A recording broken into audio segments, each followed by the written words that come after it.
It's showtime.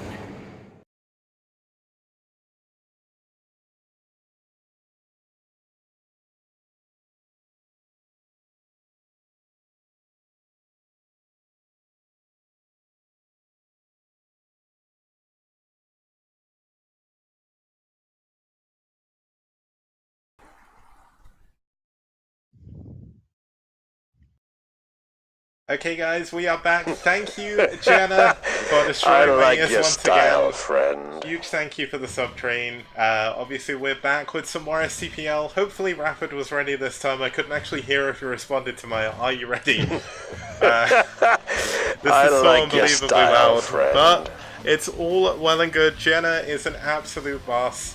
Obviously, there's been a little bit of drama on Twitter recently between Doc Holiday and Sham2 over. I like your style, friend.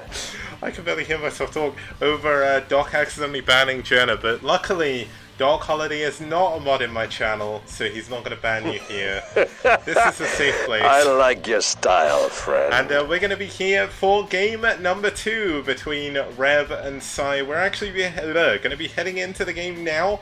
The two players we're going to have is Carebear I like and your style, friend. GraSt, even, so this should be a really cool matchup. Carebear, of course, known as Abilove, one of the more controversial members of the scene. I like your style, friend. Yes, Yeah. I concur, Kix. Thank Okay. you. You've correctly stated a fun fact about one of our members. I don't actually know too many I fun like facts your about style, because I think friend. I missed a bunch of the days when Sidestorm was playing. So they actually just played without me casting them, which is unfortunate. But now we get to find them out. And honestly, I think it's been a while since I like your Abilove style, has played in friend. STPL.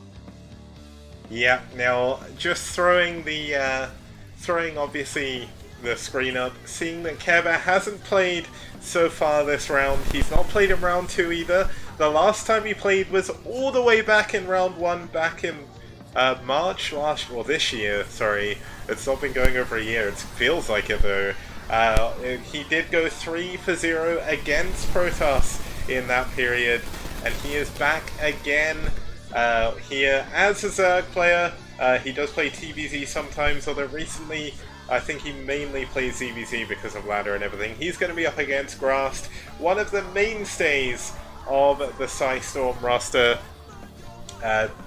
One thing about GraSt is he is a very, very good captain to his team, always there to attend to any issues anybody has. He's helped me a lot with various admin work as well. I can say that about pretty much every captain in the SCPL, to be honest. It's been really good working with all of them. GraSt hasn't had the best luck. He's had some sick games though. The craziest game I think I've seen from him was on this very map, GraSt versus Castle, where one of them proxied a Forge and one of them proxied a Gateway, and the Gateway won, unsurprisingly. But still, we're going to be heading into Shin Peaks of Baekdu here. I know it's your favourite map, Rapid, but 2-player spawns top right, bottom left. A little bit of an older map here, but just wait until round 4 before you say this is the oldest map in the map pool. Looking forward to round 4 quite a lot. Not actually said who I put in yet, so it's all good. But either way, it's going to be a really cool PvZ here between ReV's Carebear and pSi's GraSt.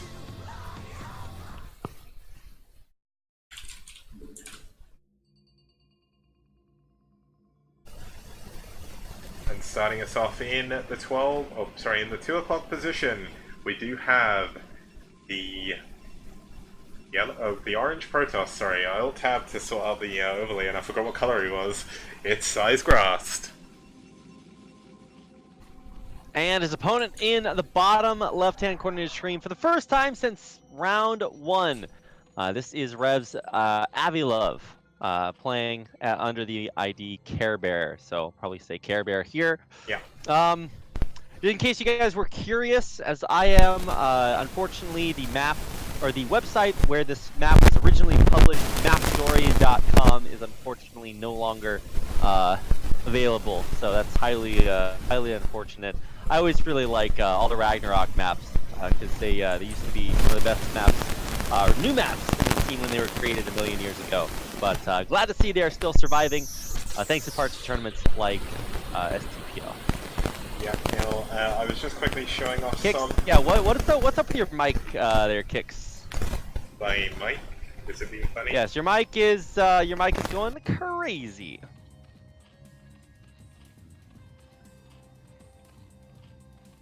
Apologies to headphone users everywhere. Luckily I muted myself on stream. No, it's by far worse now, Kicks. Okay, wait a second. Okay, I think it's fine. No, it's fine right now. Don't touch anything. Is it fine? Yes, it is 100% fine right now. I didn't change anything. Okay, well, just don't move, okay? I've got a tenner in it for you if you can keep it this way the whole show. Okay, I just clicked back in the game. Did that break anything? No, you're fine. You're okay, fine. Good. Whatever it is, it's like I don't know if you know there's like something going on there that I don't know about, but it's not. It's okay. You're good. Perfect. Okay, fine. We can get to the game. Thank you very much, Kix, for both simultaneously killing and saving esports at the same time. I didn't know it was possible. You're like Schrodinger's esports supporter. It's like half of you is saving and killing esports at the same time. And I don't know how it's possible, but it is. Now, one of the things I was trying to explain before my microphone decided it didn't want to cooperate anymore was I was just showing off some of the map features. There is a mineral-only back door to the mains that heads off to a third base. There's also these two very small pathways in the middle of the map. They're able to fit small units like Lings, Workers, Marines, Medics, and Firebats through, but anything bigger than that cannot fit, so that does mean the Lings can get over to the enemy base a little bit quicker, but obviously if we see any drones coming from GraSt, it could be a little bit different. But a good surround on the top of the ramp already by Carebear. Going to be taking down these first set of, well, going to be taking down the first Zealot. There's no cannon back here just yet, and that's a huge problem here for GraSt, as he's not currently mining. Why is he not building a cannon? He has like 300 minerals. Okay, finally a cannon comes down. This map is so weird to wall in on. This is one of my favorite parts about it, is because I feel like it offers so much creativity instead of just saying, hey, here's the opening to your base. So you've got to do things like defending against rushes like this, and you've got to do a really good job of it, because honestly it's so easy to lose your starting Zealot, especially if you don't pull probes in time. Now, I mean, GraSt did a good job. He maybe pulled too many probes, but Crisis mode did kick in, and this the probes actually trapped that Zealot there, but they did it but they bought enough time for the cannon to come up, and so many of these Zerglings are like at 1 HP, so the hold comes through, but that's a lot of lost mining time. It is, and the big problem he had there was not only did they block the Zealot, they also pushed the Zealot away from the place it was defended as well. So traitor probes there, giving Avalov a little bit of an advantage, maybe paying them off a little bit before, but we've actually got a pylon coming up on the low ground by the mineral-only back door. Now, there's not going to be anything that can kill the cannons down there for a very long time, but it looks like Avi may have sent something, because he's sending a Ling down there, and the Ling is gonna scout the cannon. So this is a huge moment for Avilov in this game. Yeah, it absolutely is. Avilov is, like, he started off with a sick rush, and I will say it's successful, because he didn't, like, super all in or commit to that. But he still does not have a ton of drones back at home, but the big victory is stopping the proxy pylon from being remotely effective and getting a third base behind this. So you're right, it was a big moment, but Avi pulled through, and now he's in a really great spot. Yeah, Avi has got his third hatchery coming up before GraSt even has a second Nexus. He is actually a long way mineral-wise off of that as well. So things are not looking too good for him right now. He's on 2 gateways though, so he's going to be able to pump out a lot of Zealots. You can see 3 Zealots moving across the map right now. A lot of Avi's Lings were damaged before. Of course, they have regenerated, but if Carebear, if GraSt can get into a semi-decent position with the Zealots, he should be okay, but Ling speed is already finished, and you can see the Lings going for that surround immediately. Yeah, wisely using the choke point there to save 2 of the Zealots. They need to head home very quickly. This is a lot of Lings, and with that this many this much this many lings, this much speed, it's not going to go well for him. So I love the positioning of this pylon and this cannon on the natural for GraSt too. Yeah. It feels like he's mana piloning himself, but he just kind of has to because it's weird to wall in. I guess you could put those along the edge of the Nexus, but I guess he didn't know the exact hexes or something. But it's yeah, it's weird. Yeah, one of the things that a lot of people don't really remember is back when this map was first introduced. I mean, fast expanding as Protoss wasn't really a thing. Like, some people did it on some maps, but it was incredibly hard to do. Very hard, yeah. As you mentioned earlier, it's not like you had an entrance to your base that was just like, okay, defend this, it's fine.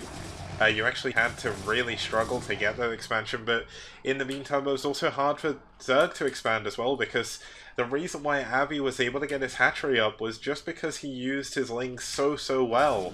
I mean, if the Zealots were able to get across the map a little bit earlier, that would definitely have been a dead hatchery, but GraSt is doing a really good job with the Zealots for now, just trying to cut down on that ling count, and trying to see what he can do, but this is a little bit of a mistake here.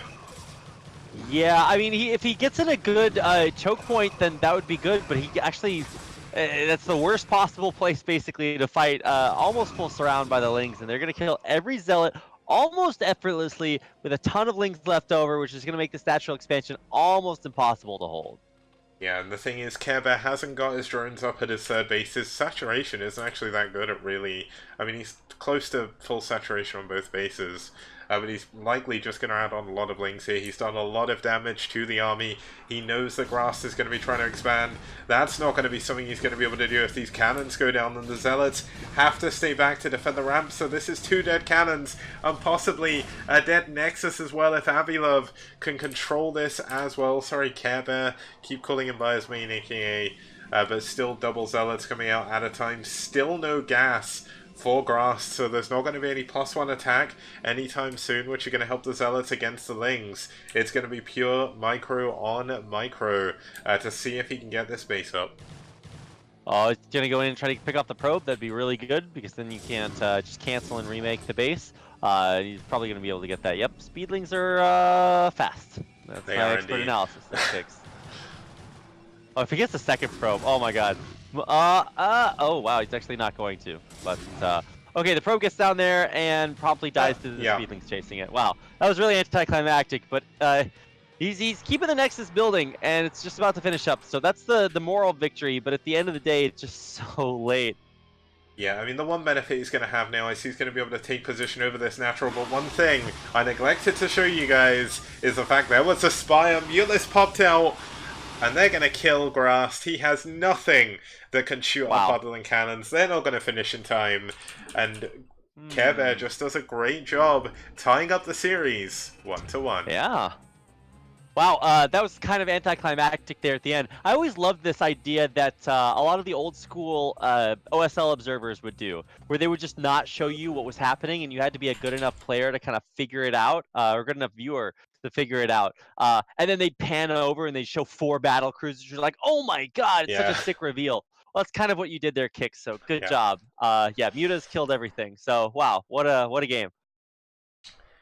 Yeah, so we're going to be back with game number 3. When we get back after this, it's going to be CRBT, and I nearly started the game without you. CRBT, let me just double check the thread because I've completely forgotten. It's CRBT versus Cold in another PvZ, but this time we're going to be heading into Neo Ground Zero. See you guys.